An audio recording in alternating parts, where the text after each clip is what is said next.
em mais um podcast CRM Paraíba. Eu, Cláudio Orestes, estou hoje com o Dr. Clécio Leite.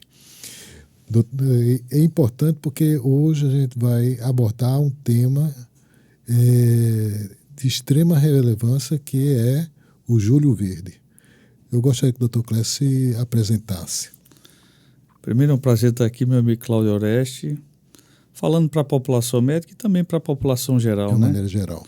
O Conselho ele tem uma imagem muito forte na mente das pessoas e com certeza é acompanhado.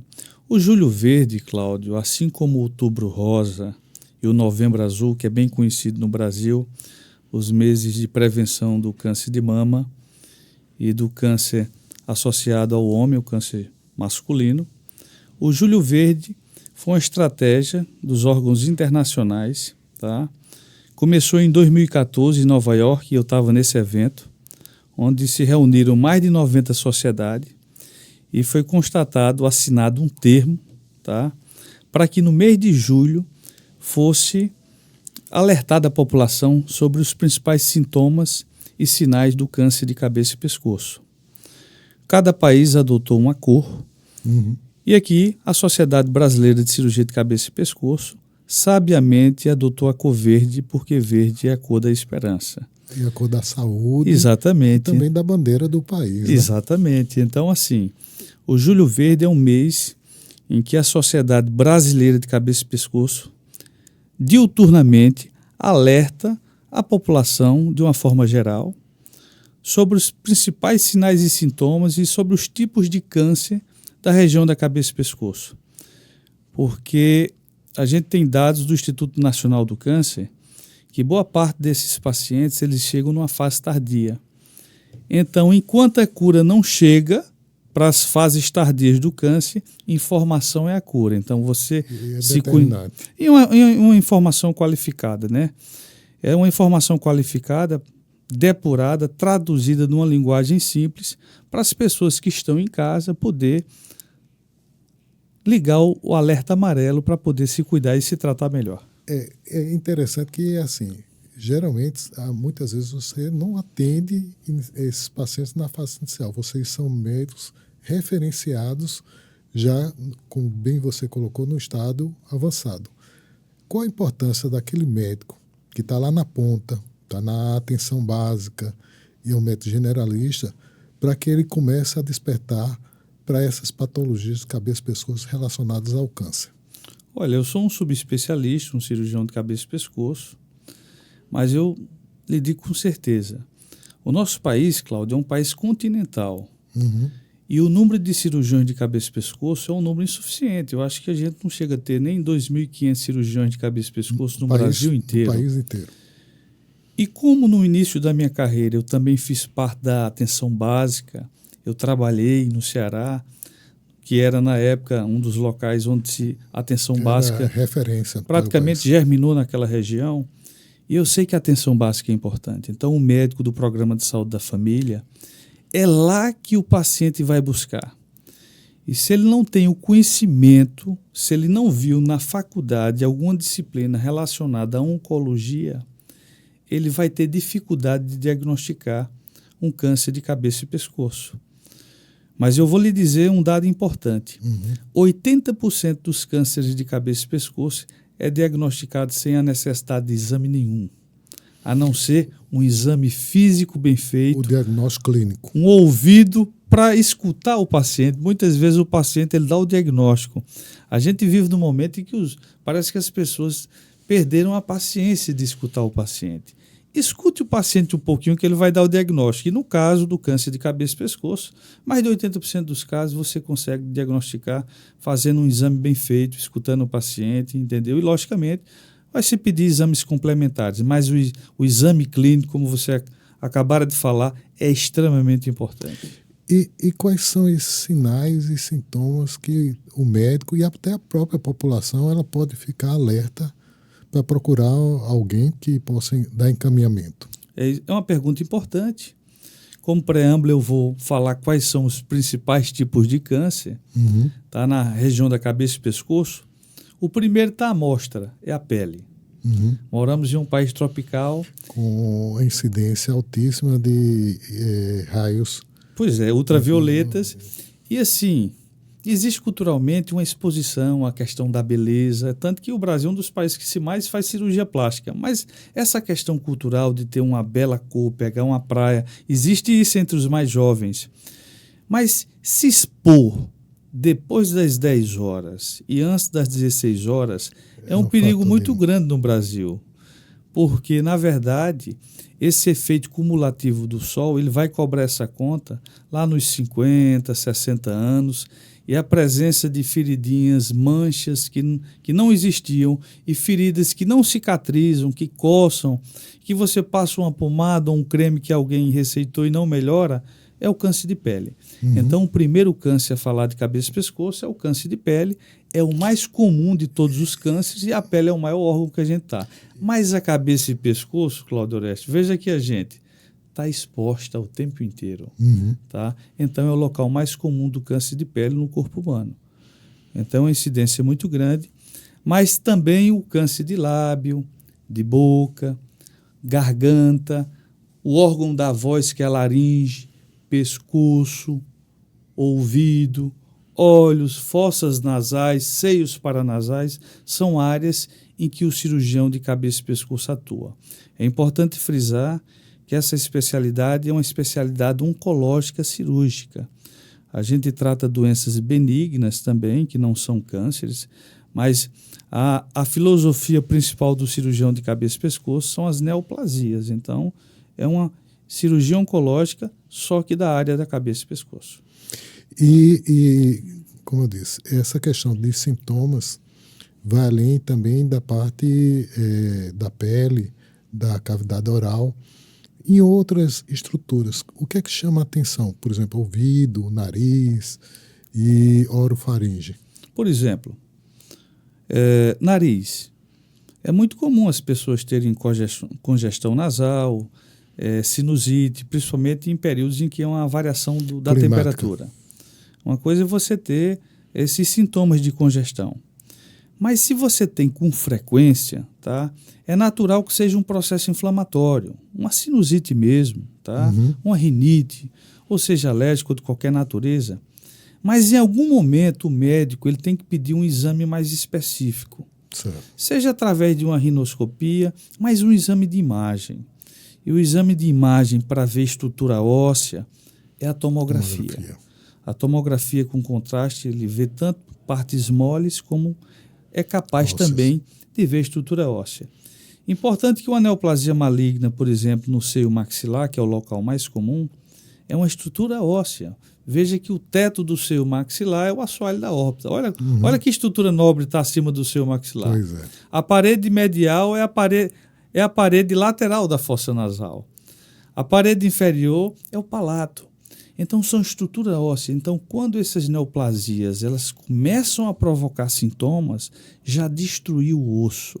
Então, é um tumor que quando você quando apresenta sintoma, ele já apresenta sintoma em uma fase avançada. Mas, por exemplo, boca.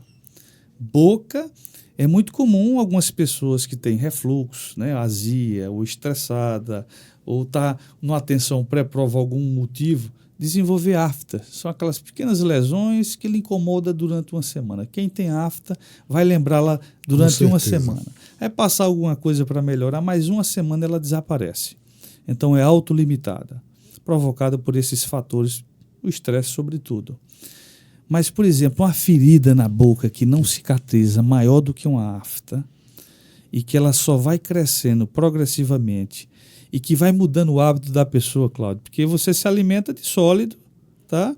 E o sólido na boca vai circular pela boca e vai machucar a feridinha, e vai sangrar, e vai doer. Então, o cidadão, ele começa a alterar o hábito alimentar, passa para pastoso, para menos ácido, para líquido, começa a escovar menos os dentes, por isso que esses pacientes geralmente têm halitose, tá? E o câncer de boca, ele está associado do ponto de vista epidemiológico a pacientes que fumam muito e associado ao alcoolismo. Então, são dois fatores de risco. É um nível socioeconômico baixo e os dois principais, os mais fortes, alcoolismo e tabagismo. E tá? a questão de higiene também, hábitos. A higiene, porque, por exemplo, no cigarro tem mais de 80 substâncias cancerígenas, tá? Carcinógenos. E as nitrosaminas, elas são talvez as mais importantes.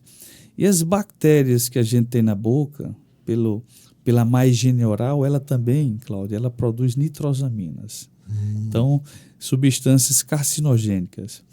Então, eu sempre falo para os meus alunos, quando eu vou dar aula na Universidade Federal, sou professor há quase 20 anos, e diz, professor, e o termo carcinógeno? Desenvolveu na época da Revolução Industrial. Então, aquelas chaminés precisavam de pessoas para limpar a fuligem, e como o buraco era pequeno, Cláudio, eles contratavam crianças. Eu tenho até uma foto impactante desse momento da história, né? E aí contratavam as crianças, os limpadores, né, daquelas chaminés, e via-se que quando elas chegavam à adolescência, muitas delas desenvolviam câncer de testículo. E antigamente, o que era anamnese hoje, antigamente os inquéritos médicos investigavam, né, e descobria-se que eles tinham em comum, eram todos limpadores de chaminés. E começou aí a associar a chaminé, a fuligem, ao desenvolvimento do câncer de testículo. Então, era alguma coisa que provocava o câncer de testículo, carcinógeno. Então, esses carcinógenos estão presentes no cigarro, tá? No alcoolismo, nas bactérias da má higiene bucal, que provocam aquela feridinha que não cicatriza, que dói muito, que pode sangrar, que modifica um hábito prazeroso, Cláudio, que é a alimentação. Entendeu? A pessoa começa a emagrecer. Então, existe um fenótipo. Quando chega no consultório, sobretudo nas instituições de câncer pública, que esses pacientes têm um acesso dificultado pelo número, já chega aquele paciente com nível socioeconômico baixinho, já chega muitas vezes com a mão no queixo, com um algodão no ouvido, porque esses tumores, quando invadem a garganta, começa a dar uma dor reflexa no ouvido, uma autalgia, e que provoca uma hiperestesia, uma hipersensibilidade no conduto. E aí esses senhores, né, já são pessoas mais velhas que colocam um algodãozinho no ouvido. Então, você que está aí, colega médico da atenção básica, se alguém tiver algodãozinho no ouvido, pode até ser um otite, pelo hábito de limpar o ouvido, muitas vezes, o agricultor, com um pedaço de uma flerpa, um pauzinho, mas lembre-se que pode ser tumores na região da boca e orofaringe. Então, essas lesões, elas modificam. Quando é na orofaringe, quando o paciente deglute, dói. O primeiro sinal é esse, ó. Quando eu engulo, doutor, dói muito. Só que muitas vezes, Cláudio, o paciente ele associa essa dor ao deglutir pelo hábito de se alimentar de galináceos, galinhas e peixe, a um espinho de peixe que está furando, ou algum osso de galinha que ficou. Doutor, foi um osso de galinha. Quando, na verdade, se você pedir para o paciente abrir a boca, e aqui um conselho, a nossa área é uma área endêmica para tuberculose, tá? Examine de máscara, tem um enxaguantezinho no seu consultório, pedir para o paciente já fazer um gargarejo sem álcool, porque o álcool irrita bastante e dói. Coloca uma espátulazinha e examine a boca. Você vai diagnosticar, você vai ver a lesão, você vai caracterizar. Geralmente são lesões ulceradas e infiltrativas, bem doloridas, tá? E vai conseguir dar o primeiro diagnóstico clínico. Dado o diagnóstico clínico, por exemplo, vai ser encaminhado para um profissional. Mas será que tem acesso a um cirurgião de cabeça e pescoço? Fácil? Não vai ter. Mas você vai ter um acesso ao dentista da atenção básica, ele poderá tirar ali um fragmento pequenininho e fazer a biópsia e diagnosticar o câncer. A gente sabe que os hospitais de câncer, instituições filantrópicas, elas que tratam câncer, só admite quando o paciente tem a biópsia para iniciar o tratamento. Com o diagnóstico fechado com a biópsia, né? E aí a gente tem o órgão da voz, que é a laringe, tá? Que do ponto de vista filogenético, a laringe tem 3 funções, tá? Que é a proteção, permitir a passagem do ar, né? A proteção das vias aéreas, permitir a passagem do ar, e a fala, que é a função sociável que a gente desenvolve. Mas a principal função da laringe, Cláudio, não é a fala, tá? É proteger as vias aéreas inferiores, meu amigo. É uma estrutura que tem uma inervação importante em que praticamente nada passa. Se você estiver se alimentando e um pozinho da farofa cair no ádito da laringe, você vai ter o seu cão de guarda, que é o reflexo da tosse. E também evita a aspiração de substâncias. Exatamente, que é a proteção da via aérea inferior. Protege fechando. Então, assim, só que a função sociável foi a função que fez desenvolver esse planeta, onde a gente transmite as informações a para os integração, a descendentes. socialização. Demais. E, de repente, aquela pessoa começa a mudar a voz. A voz dela começa a ficar rouca de forma progressiva. E um mês não melhorou. Eu não falo daquela rouquidão dos jovens, não, que vai para uma festa, ingere alguma coisa e começa a cantar e no outro dia está com uma faringite de esforço. Eu falo daquela rouquidão progressiva e persistente, Cláudio, exatamente. E é associada aos fatores de risco. Aí, nessas circunstâncias, você tem a suspeita, mas você vai precisar de um exame complementar. Uma endoscopia da garganta, vamos dizer assim, que a gente chama de videolaringoendoscopia, onde o médico vai poder ver a laringe, a funcionalidade, a mobilidade, que muitas vezes o câncer ele paralisa a mobilidade, as pregas vocais, exatamente. Mas eu posso ter um câncer de laringe e não ter rouquidão. Se o câncer for um câncer acima das pregas vocais, que a gente chama câncer supraglótico, acima da glote, que é onde eu tenho. Eu vou ter a odinofagia, a dor quando vai se alimentar, porque o alimento passa por ali, vai tocar e vai incomodar. Então, o principal sintoma do câncer de laringe supraglótico é a dor ao engolir, mas ele pode estender e, de repente, crescer na glote. Quando atinge a glote, vai gerar rouquidão, porque não vai haver a coaptação das pregas vocais, e aí esse sinal de rouquidão é o mais importante. Em determinadas circunstâncias, com o avanço da doença, acontece a dispneia, por diminuição do calibre do orifício, e até em determinados momentos a sufocação, a tiragem intercostal. Esse paciente muitas vezes precisa submeter a uma cirurgia de urgência chamada traqueostomia, que é a inserção de um tubinho, um bypass, para que ele possa respirar. E do ponto de vista assim, auditivo, tem algum sintoma que chama a atenção quando é um tumor de conduta auditiva ou da própria orelha? As lesões de orelha são muito comuns, principalmente os cânceres de pele, que tem uma letalidade pequena, tá? Mas alguns tipos de cânceres, porque a área da orelha é uma área de fusão embriológica. Então, tudo que houver fusão, tá? Nesse local de fusão existe uma fragilidade embriológica. Então, cânceres nessa localização, com potencial de agressividade, acaba disseminando de forma subclínica, invadindo as estruturas de pessoas internas. Que tiveram, nasceram ou apresentam cistos braquiais. Os cistos branquiais são malformações congênitas, são benignos, não são neoplasias malignas, são malformações congênitas. Existem os arcos branquiais, o primeiro geralmente tem manifestação cística na região da parótida, o segundo, terceiro e quarto arcos branquiais são cistos na região do pescoço, tá? Que muitas vezes se desenvolve já na infância, por isso que essas lesões são diagnosticadas na infância, a mãe chega muito preocupada, mas um cirurgião treinado, sobretudo hoje com a ferramenta da ultrassonografia na mão do cirurgião, ele consegue acalmar a mãe, entendeu? O tratamento é cirúrgico, mas não é uma neoplasia maligna. É a mesma coisa do cisto tireogrosso? Também, entendeu? O cisto tireoglosso é interessante, Cláudio, porque a tireoide ela é formada na base da língua, numa região chamada tubérculo ímpar. E ela migra através do conduto ou canal tireoglosso e por volta das 22 semanas de gestação, a tireoide, a primeira glândula a se formar no organismo, é a tireoide. Ela já está na localização anatômica do pescoço e funcionando.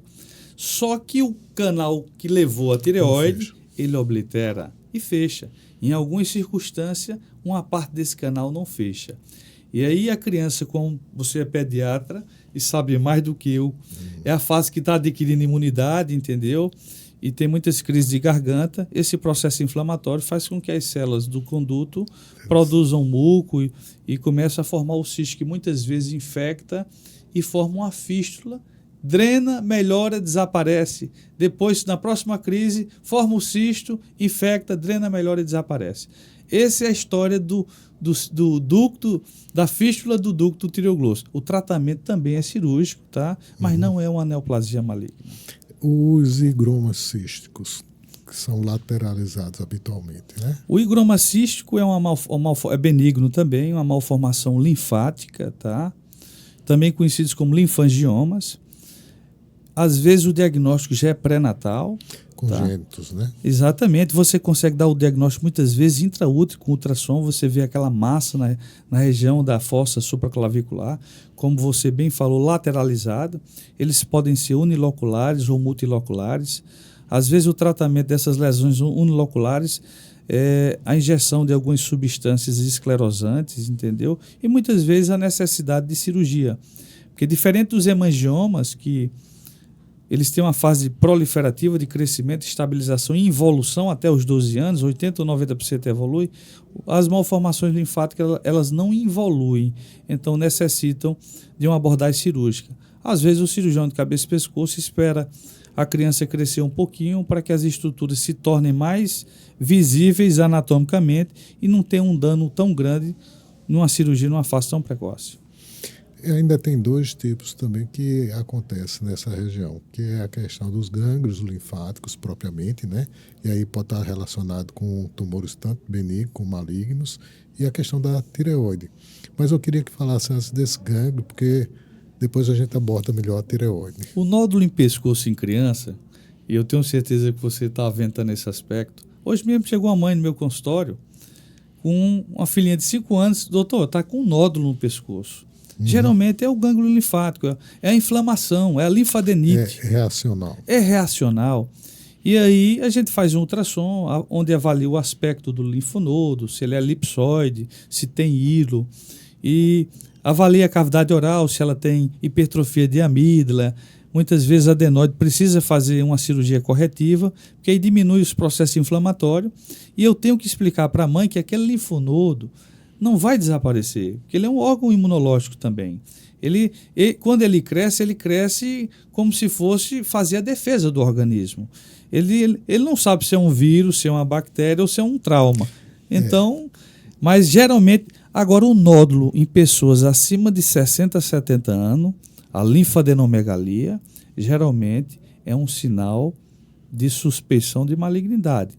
E esse nódulo, quando é na região supraclavicular, pode ser uma metástase de um órgão à distância. Estômago, pâncreas, tá? Bexiga. Os nódulos metastáticos de cabeça e pescoço, quando tem origem na boca, na laringe ou na faringe, geralmente eles estão acima da cricoide, é mais superior. Certo. Nada impede, tá? Por exemplo, tireoide, eles podem dar, cânceres de tireoide podem dar metástase um pouco mais baixo nessa localização, pela própria localização da tireoide, que é uma glândula que, apesar de ser a primeira glândula a se formar, tanto os nódulos benignos quanto malignos, geralmente, Cláudio, eles são assintomáticos.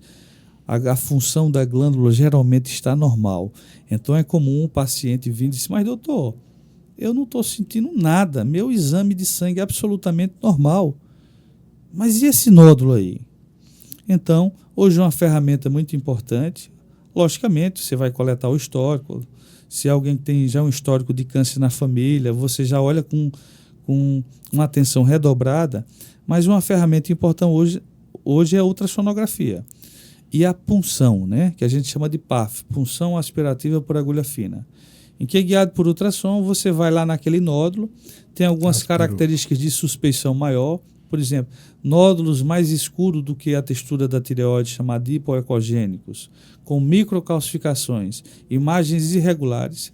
Esse tripé geralmente são nódulos com uma característica grande de ser um câncer de tireoide. E eles vão ser assintomáticos, porque só vão provocar sintomas quando está num estágio muito avançado da doença, em que a cura provavelmente é improvável, tá?